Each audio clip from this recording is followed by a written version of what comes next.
What is going on, y'all? Today we're going to be talking about niching and to find the fast lane in your market. So you can go through a lot of different roads. There's a lot of different roads you could pick. The road that we want to find is a fast lane, somewhere right in the middle, probably somewhere a little more towards the side that's competitive, but we'll talk about that in a second.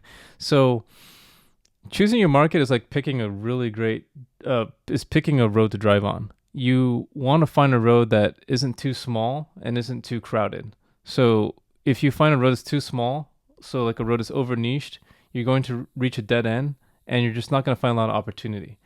Versus if you go to a road that's too busy, where there's too much traffic, you're not going to get a lot done as well because you're going to get so much competition along the way and you're just not going to get moving.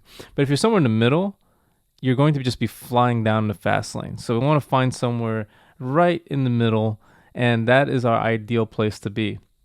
So if you're in a spot where you are too over niche, so you're too specific, what we want to do is we want to just prune a few things off so that we can get somewhere that's a little bit more competitive.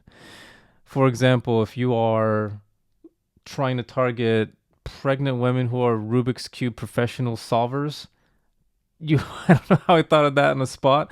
You probably just want to get rid of pregnant mothers. So you just probably doubled your market from actually probably 10x'd it from like 100 people to like 1,000.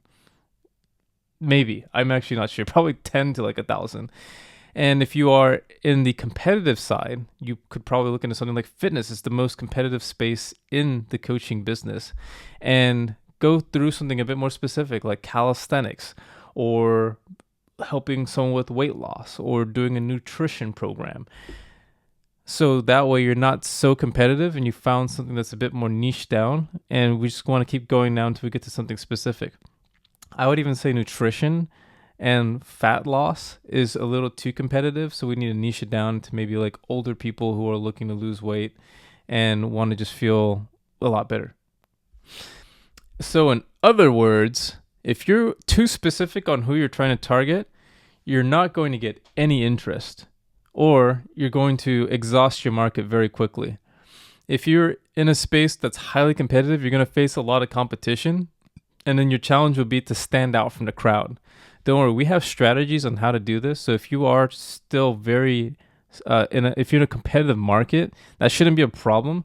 What our strategy will be from there is to make sure that you stand out. And the way that you stand out is by not commoditizing yourself and to focus on providing value, but at the same time, telling your story and then making you of a market segment of one, using a unique mechanism and telling your story through your content.